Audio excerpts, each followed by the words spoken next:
A rápida disseminação do coronavírus pode levar a economia mundial a um colapso sem precedentes. O Covid-19 interrompeu a atividade industrial na China, primeiro epicentro da doença, e indica conduzir o mundo a um novo mergulho na crise econômica aberto em 2008. A propagação da epidemia já derruba as principais bolsas de valores pelo mundo, desestabilizando bancos e fundos de investimento, e fez o preço internacional do barril de petróleo atingir a menor cotação diária desde o início da Guerra do Golfo, em 1991. A Arábia Saudita e Rússia não chegaram a um acordo sobre a redução da produção para estabilizar o preço do petróleo. Com a produção em alta e a demanda em baixa, o valor das ações da Petrobras desabou e fez a empresa perder valor de mercado. Ainda não é possível saber quanto tempo durarão as limitações impostas pelo Covid-19, mas já é possível afirmar que a crise econômica atinge um novo patamar, mais grave e certamente pior do que se esperava. Para falar sobre as consequências do coronavírus na economia do país e na Petrobras, a gente conta hoje com a participação de Cloviomar Cararini, que é técnico da subseção do DIEESE na Federação Única dos Petroleiros. Olá, Cloviomar, como vai? Olá, Manuela, tudo bem? Joia. E no segundo bloco do programa, o presidente do sindicato, Rafael Prado, vai falar sobre as medidas cobradas da Revap para a proteção dos trabalhadores diante da epidemia.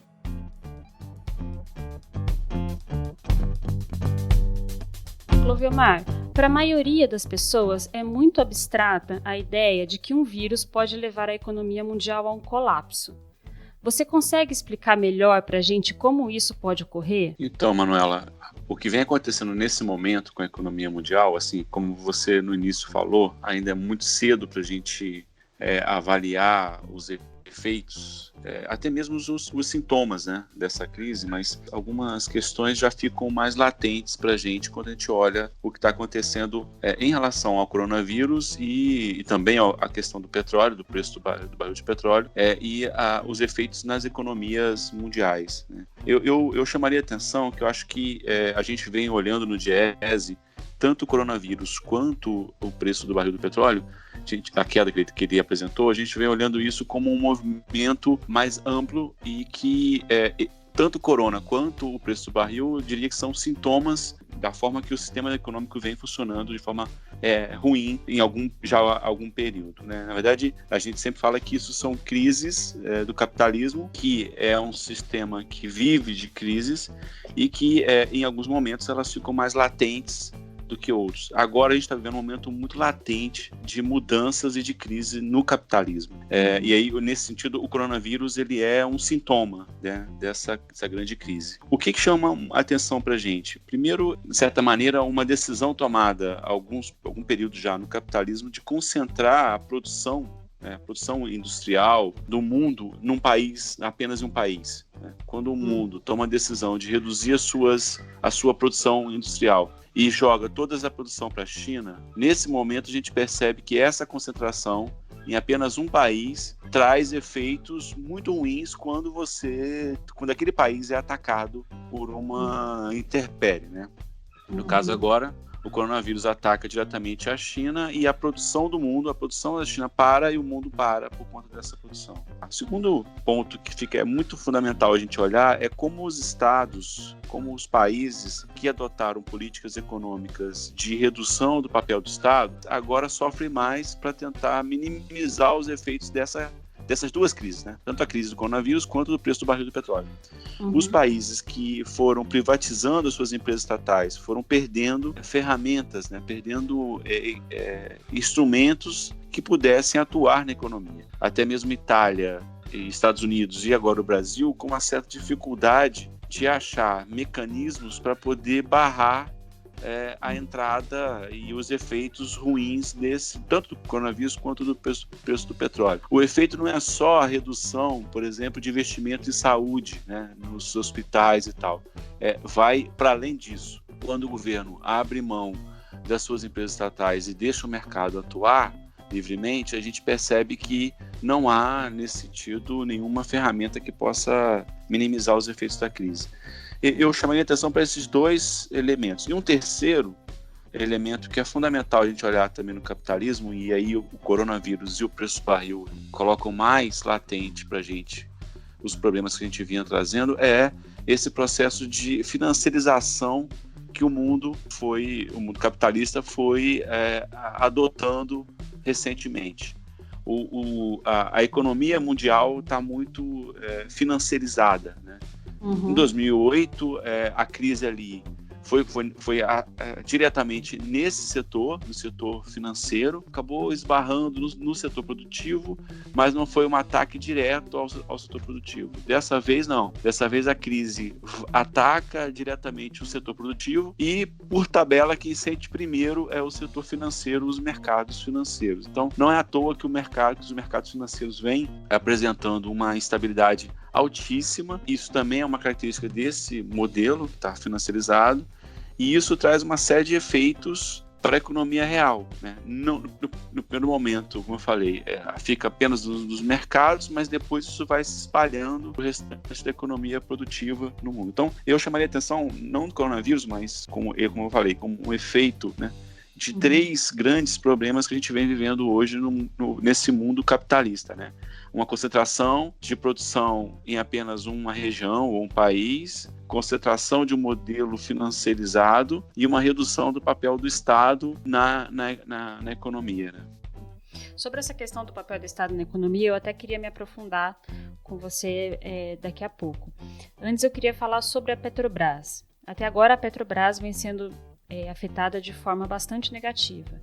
Em 24 horas, a estatal brasileira perdeu 91 bilhões de reais no seu valor de mercado, o que é até um pouco difícil de imaginar para as pessoas como a empresa pode sofrer uma desvalorização assim tão grande em tão pouco tempo, né? E isso é 15 vezes mais o prejuízo alegado pela Operação Lava Jato na empresa, por exemplo. O que significa isso e quais as consequências a médio prazo para a estatal? Então, a gente está vendo uma segunda crise e uma segunda queda muito, muito brusca do valor das ações da empresa. Então, esses 91 bilhões, hoje, eles ultrapassam 150 bilhões ou mais, né? Vamos ver como é que fecha o mercado hoje, mas nesse instante a gente está vendo uma queda novamente. O que acontece? De novo, mesmo debate, de certa maneira, que aconteceu com a economia como um todo, aconteceu também com a Petrobras. Houve uma disputa muito grande que está acontecendo nesse momento, né, entre, eu diria, a Rússia e a Arábia Saudita, brigando entre elas, de certa maneira, pelo preço do barril e pela produção, mas as duas juntas brigando contra a produção de shale gas nos Estados Unidos, né? O que a gente está percebendo é que os dois países, tanto a Arábia Saudita quanto a Rússia, vêm, de certa maneira, mostrando muito incômodo com o formato e o aumento da produção e a exportação de petróleo dos Estados Unidos. E aí algumas medidas iam ser tomadas, uma delas agora a gente está percebendo. Então a gente tem aí, por um lado, na queda do preço do barril, essa disputa geopolítica importante entre esses países, e por outro lado, o coronavírus, que também reduz o consumo da China, que é um grande consumidor. Também isso afeta o preço do barril. Bem, no caso da Petrobras, não faltou aviso, né? A gente avisava para isso. É muito ruim uma empresa que tem uma produção alta de petróleo, como a Petrobras, tem grandes reservas e tem capacidade de produzir muito petróleo a preço baixo. É muito ruim ela apostar todas as suas fichas apenas na produção de petróleo, né, no EIP. E agora a gente começa a sentir os efeitos disso. Ela sente o efeito disso, né? Nesse momento, os efeitos estão apenas localizados no seu valor de mercado, né, na Bolsa de Valores. Então, quem tem ação da Petrobras está perdendo muito, mas no médio e longo prazo, esses efeitos também chegam aos trabalhadores dessa empresa e também aos consumidores. Então, o primeiro erro foi esse de apostar no setor de IP apenas e reduzir a sua participação em outros setores. Segundo ponto é que essa aposta também vinha no sentido de aumentar a exportação de petróleo cru, e que agora a Petrobras se vê também numa situação muito ruim, porque ela vai aumentar, já escolheu isso, a exportação de petróleo a um preço menor, vai ter dificuldade de encontrar alguns países que possam comprar o petróleo, né? Para ter uma ideia, no ano passado, 2019, a Petrobras, metade do que ela vendeu de óleo foi para a China. E a China, nesse mês agora, parou, né, de consumir. Então, tem um efeito também nessa estratégia de aumento da exportação. Por outro lado, e aí um outro efeito que a gente vem percebendo também, e um pouco tentando pensar o que vai acontecer para frente, e vem em relação às refinarias. A Petrobras colocou à venda metade do seu parque de refino, 8 refinarias, e com a variação da queda do preço do barril, as grandes operadoras de petróleo acabam migrando em direção ao refino, porque é uma estratégia interessante de você, quando o preço do barril cai, você aumenta o refino, vende refino, e você consegue aumentar o lucro ou perder menos, né? Ter um lucro menor, mas com efeito melhor do refino, porque o refino você pode agregar valor ao petróleo. Então, pode acontecer um maior interesse das empresas estrangeiras na compra das refinarias no Brasil, por isso, e além disso, no caso brasileiro em especial, o câmbio, o dólar vem crescendo de valor muito, o real perde valor, né, em relação ao dólar, numa velocidade maior do que as outras moedas do mundo. Isso também facilita a venda das refinarias, porque o preço delas também cai muito. Uma refinaria, um valor em dólar, para quem está lá fora e tem dólar, ela fica a cada dia mais barato. Então, isso pode estimular a venda das refinarias da Petrobras. Se bem que há uma decisão já tomada pela empresa, não importa o mercado, não importa o preço, a Petrobras, essa atual gestão, já decidiu vender as refinarias. Qual é o problema para a gente? O problema é que a gente vai colocar o nosso mercado de refino na mão de empresas estrangeiras e, 2, vamos vender as refinarias a um preço muito baixo. O prejuízo para a população, primeiro, prejuízo para a Petrobras e para a população brasileira é muito maior do que a gente teria há um tempo atrás por conta da queda do preço do barril e por conta do crescimento do valor do dólar, né? Então apontaria hoje para esses 3 efeitos que a Petrobras vai sofrer. Bom, aproveitando que você falou das refinarias, uma coisa que a gente sempre fala aqui no programa é sobre a alta dos combustíveis. O preço do petróleo não para de cair, mas até agora isso não teve nenhum impacto na bomba. Por quê? Primeiro, chamar atenção para a diferença de mercados, né? As refinarias, o preço das refinarias vem já desde 2017, de certa maneira, acompanhando os preços internacionais, a cotação, né, internacional do preço do barril. A gente até 2017, a gente tinha uma política de preços que acompanhava também o preço internacional, mas tinha uma série de outros fatores que definiam, né, o valor do diesel, da gasolina, do derivado, que, por exemplo, era a produção de petróleo nacional, o custo de extração, o custo do refino.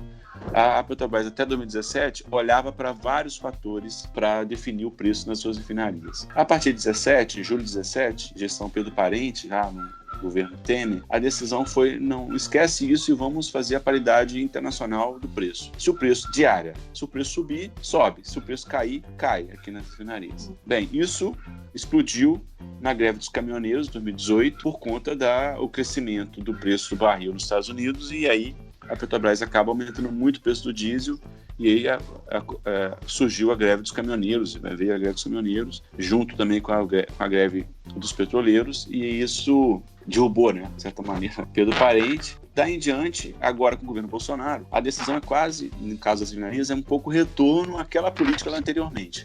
A Petrobras agora não faz mais a paridade diária dos preços, mas ela continua fazendo a paridade internacional. Tanto é que no último mês agora, com o anúncio do coronavírus, a Petrobras vem reduzindo o preço das refinarias, o valor do derivado das refinarias, de forma bem acentuada. Bem, esse mercado, né, o valor de preço que as refinarias vendem, é que tem pouquíssima concorrência, né? O valor que os postos de gasolina lá na ponta, tem uma concorrência maior, mas também é um setor muito característico de um setor de monopólio, de oligopólio, né? Os postos têm, tradicionalmente, vem fazendo combinação de preços e tal, com os cartéis. Isso é uma história bem antiga no Brasil. Bem, entre a refinaria e o posto, você tem aí alguns atores que também influenciam no preço. Um deles é o comerciante, né? O setor de distribuição, que compra das refinarias os derivados e transporta e leva até os postos. Então esse setor tem as suas margens de ganho e coloca o valor desse ganho também no preço. Depois tem a margem dos postos, que compra desses comerciantes, desses distribuidores e revende para o consumidor. Junto tem os impostos estaduais e federais e também o setor no caso de gasolina, etanol, o setor do agronegócio, que também tem um valor que apresenta um valor dentro do valor da gasolina e do diesel. Esse setor vem também aumentando o valor dos seus produtos, tanto etanol quanto biodiesel. Então, o que acontece?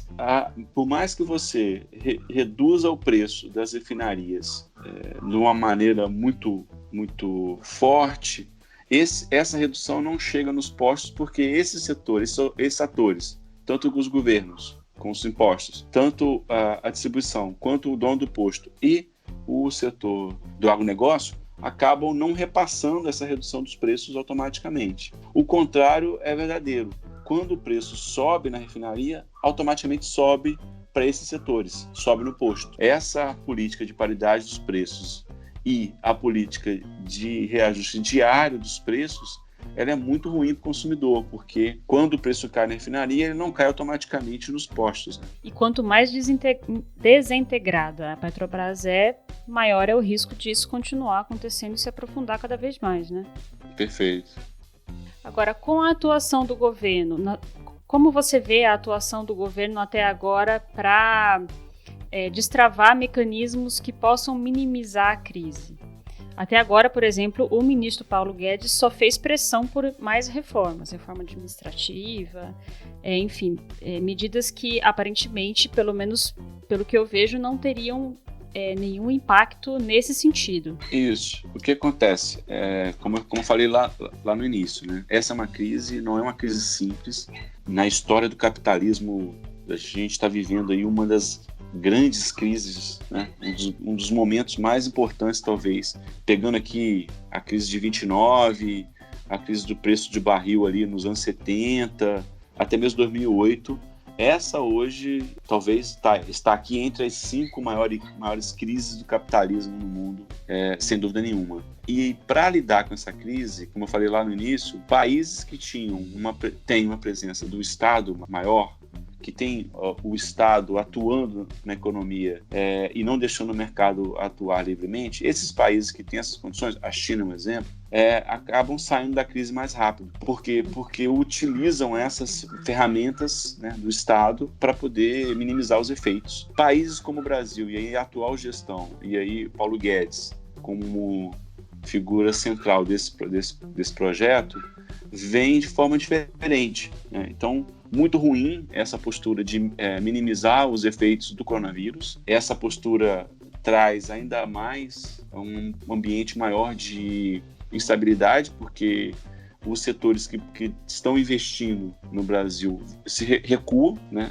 com uma postura dessa. Por outro lado, tanto o mercado financeiro quanto o setor produtivo, já entendem que o governo não tem mais as ferramentas para atuar na economia, né? O Banco Central vem atuando, queimando as reservas, e aí a gente tem muita sorte nesse momento, na atual conjuntura, de ainda ter acumulado lá atrás as reservas, mais de 350 bilhões, né, que o Brasil tinha de reservas. Isso vem ajudando, porque senão a crise ia ser pior aqui. O governo vem queimando essas reservas, mas isso pelo menos mantém o mercado financeiro e os bancos, né, funcionando. Agora, as medidas que o governo vem adotando são ruins. Por quê? Porque ele não tem mais, como eu falei, as ferramentas para atuar, e segundo, ele não quer atuar. Né? Porque a visão de mundo, a visão do modelo econômico que esse governo tem é a visão de que o Estado tem que sair e que o mercado sozinho vai resolver essa crise. Então, a gente está, eu estou muito preocupado, a gente está muito preocupado no Diese com essa situação por conta disso, porque a gente não vê desse governo interesse em resolver. O seu modelo econômico não resolve, pelo contrário, agrava. Isso, como você falou, a saída é aumentar as reformas. As reformas já são um problema, né? Isso vai aumentar ainda mais as reformas. E, por outro lado, não tem mais as ferramentas para poder atuar. Sim, e em momentos de crise como esse, e daqui a pouco, muito provavelmente, os bancos vão começar a sentir, as indústrias vão começar a sentir, começa a surgir da parte, inclusive, dos economistas mais liberais, a cobrança do papel do Estado na resolução da crise. Ou seja, empréstimos a juros baixíssimos, com pagamento a perda de vista, outras medidas protetivas, isenção de impostos. Isso é muito provável que passe a acontecer logo. Enquanto isso, a população, o governo não apontou ainda, inclusive, nenhuma medida que proteja a saúde da população, com investimentos em hospitais, mais investimento no SUS, o fim da PEC do teto de gastos. Quais medidas o governo poderia adotar para resguardar a saúde da população? Pensando em economia, claro. Então, uma você já citou, que acho que é o mais importante. Nesse momento, destravar essa PEC do teto dos gastos e aumentar os investimentos em saúde. Isso é urgente, já era para ter acontecido. Isso está ficando cada vez mais tarde. Qual é o problema disso? O problema é que a gente teria que passar todo o debate pela Câmara, né, de Deputados, pelo Senado, que também não tem mostrado interesse em fazer esse tipo de mudança. Ou seja, assumir que erraram lá atrás quando fizeram aquela PEC do teto de gastos. A segunda mudança é uma mudança que eu acho que tem que acontecer também em relação ao próprio mercado de trabalho, né? A gente fez reformas, a reforma da Previdência, mas também a reforma trabalhista, que dificultaram muito e vem reduzindo o poder de ganho dos trabalhadores. É preciso tomar uma medida que possa aumentar o emprego, aumentar a qualidade do emprego e aumentar a remuneração dos trabalhadores, né? Aumentar os valores e a distribuição de, por exemplo, Bolsa Família, que são programas fundamentais para você retirar a pessoa da extrema pobreza, mas também ter política de emprego com qualidade. Isso também seria uma saída importante, até para você, assim como a gente fez em 2008, poder sair da crise com a demanda, com o mercado interno. O terceiro seria construir ainda as suas ferramentas estatais, os bancos, Caixa e Banco do Brasil, utilizar esses bancos para poder estimular a economia e usar a Petrobras, o BNDES, usar esses instrumentos para poder fazer a Eletrobras fazer com que a economia possa voltar a crescer, pelo menos no mercado interno, né? De forma interna, porque o externo está completamente fechado. Qual é o problema disso? O problema é que esse governo, como falei, não quer fazer esse tipo de coisa, ele entende que isso não vai resolver e entende ao contrário. Então, mesmo que a gente tenha essas saídas, o governo atual vem de uma maneira deliberada negando, né, essas saídas. O que vai acontecer, de certa maneira, de cara, já está acontecendo, é a saída em relação aos bancos. Os bancos, o sistema financeiro, como você falou também no início, vai ter daqui a pouco já medida que possa favorecer e garantir os seus rendimentos. A população, sem essas mudanças que eu apontei, essas três principais, vai sofrer muito. Olá pessoal, estou de volta com uma atualização. Na noite da segunda-feira, o ministro da Economia, Paulo Guedes, anunciou a injeção de 147 bilhões de reais para amenizar os efeitos do coronavírus na economia do país. O pacote contém medidas como antecipação da segunda parcela do 13º para aposentados e pensionistas para maio. A primeira parcela já havia sido anunciada, a antecipação para abril. Além disso, a antecipação do abono salarial para junho do PIS/PASEP e a inclusão de 1 milhão de pessoas no Bolsa Família. Qual é o problema? Todas essas medidas, esses direitos, já são direitos dos aposentados e trabalhadores. O governo está apenas antecipando o pagamento, ou seja, no final do ano, os trabalhadores, os aposentados e pensionistas já terão recebido aquilo que eles deveriam receber. Ou seja, não é nenhum direito a mais, o governo está apenas antecipando.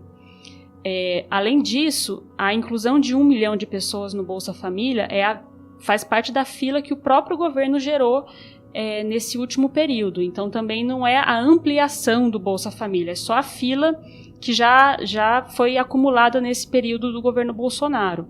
Além disso, tem algumas isenções de impostos e abertura de crédito para micro e pequenas empresas. A única medida que terá impacto na saúde é a isenção de impostos para equipamentos hospitalares. Essa é a única medida que visa a saúde, ou seja, esse pacote de medidas é ainda muito limitado para lidar com os graves problemas que já estão sendo gerados pelo coronavírus no país.